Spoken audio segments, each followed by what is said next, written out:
Welcome to the extended lesson on the B story or theme. We just covered what the theme is, how it relates to your plot and your protag, and how a powerful epiphany can create a powerful theme.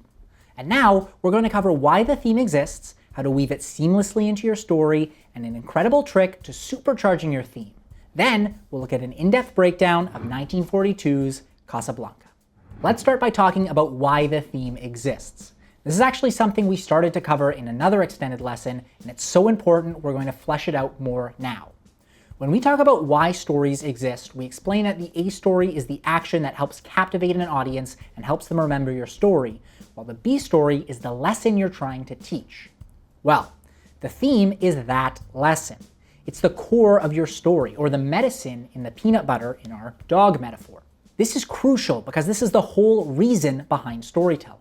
Yes, some people will argue that stories don't have to be life-changing, that they can just be exciting or make someone laugh. But the most memorable and acclaimed stories do both of these and more. They teach us about life and how to live it. They inform us on the human condition. They are life-changing, even though they're just a collection of words. Here's an absolute bombshell piece of advice that will radically change the stories you tell. So take it to heart or write it down in your notes app or something. When you're deciding on your theme, your story will resonate most if the epiphany your protag experiences is an epiphany that you have experienced. We cannot emphasize this enough. If you had problems with self-loathing and had a realization that led you to self-acceptance, turn that life-changing experience into a story. Your story will feel real because even though it's fiction, its essence is real. You don't have to make it autobiographical, but the best themes are in some way autobiographical. They imbue the life-changing wisdom that the writer has learned onto the audience. Your story is your vehicle to help people change for the better. So how do you weave your theme seamlessly into your story? The most common way is through what some people call a B-story character, an impact character, or a catalyst character. This is a character who embodies the need because they've already had an epiphany or naturally have that quality. In Shrek, this character would be Donkey, who is confident and radiates self-acceptance despite the fact that, like Shrek, he is a creature many would deem ugly. In terms of stories, this character is going to deliver a speech to your protag at their lowest moment that will lead to their epiphany. Just like this scene in Shrek. So, in your story, find the character who embodies the need, or create one, and let them share their wisdom with the protag. You can also emphasize the theme by using the antagonist, which we touched on in the last mini-course. By creating an antag that embodies the flaw and highlighting their failure, while also highlighting the success of the need-embraced protag, you are hammering home the lesson or theme. And this also helps make the theme feel more integrated and interwoven with your plot. Finally, let's cover the secret trick we use to craft a powerful theme. Just like we created a goal statement in the last mini-course, we can create a theme statement to hone in on what our story is about. To do this, we're going to use our need and our want and put them together into this statement. The only way to want is through need. It's deceptively simple, which is why it's so powerful. In Shrek, the theme statement could be, the only way to connection is through self-acceptance. Which of course echoes the RuPaul quote we mentioned in a previous lesson. If you can't love yourself, how in the hell are you gonna love somebody else? So if you're having trouble grasping your theme, try to put it into this format to gain some clarity. Finally, let's see the theme in action with our in-depth example. Casablanca is a 1942 war drama that follows Rick, a bar owner, as he tries to make it through World War II without choosing a side.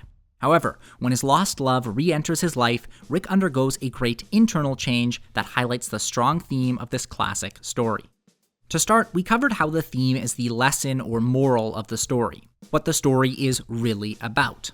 For some context, Casablanca was released in 1942, in the middle of the Second World War. We follow Rick's character who is trying not to take sides in the war. He wants to stay indifferent. However, Rick must learn to stand up against the Nazis, and this lesson is crucial to this piece, as this is the moral Casablanca was trying to show its audience. We can't stay indifferent. We must fight for our cause. This relates to what we've been covering as the reason behind storytelling, to sneak the medicine in with the peanut butter.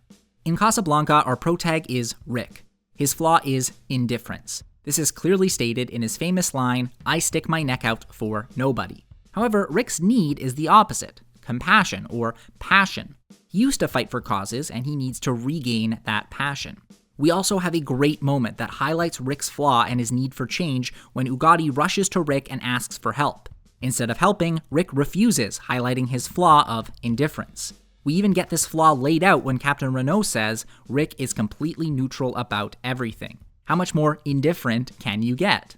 As the story progresses, we get to know Laszlo, who is the story's B-story character. He embodies the need and will eventually give a speech to the protag during his lowest moment. In this case, Rick's bar is shuttered by Nazi Major Strasser, and as Laszlo comes in injured, he talks to Rick about the cause. He tells Rick to use the 2 letters of transit to take Ilsa to safety himself, highlighting Laszlo's already embraced need of compassion.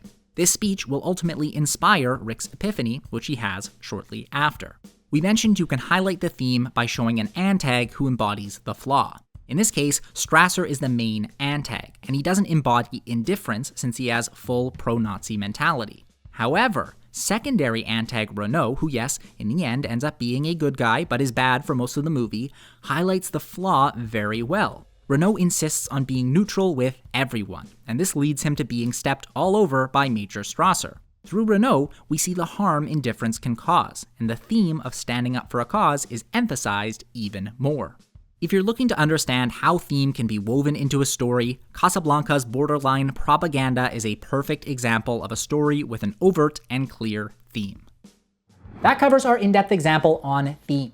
We mentioned theme is all about change, and this example really highlights our protag's change. And in the next lesson, we'll be diving even deeper into the concept of change as we cover character arcs. See you there.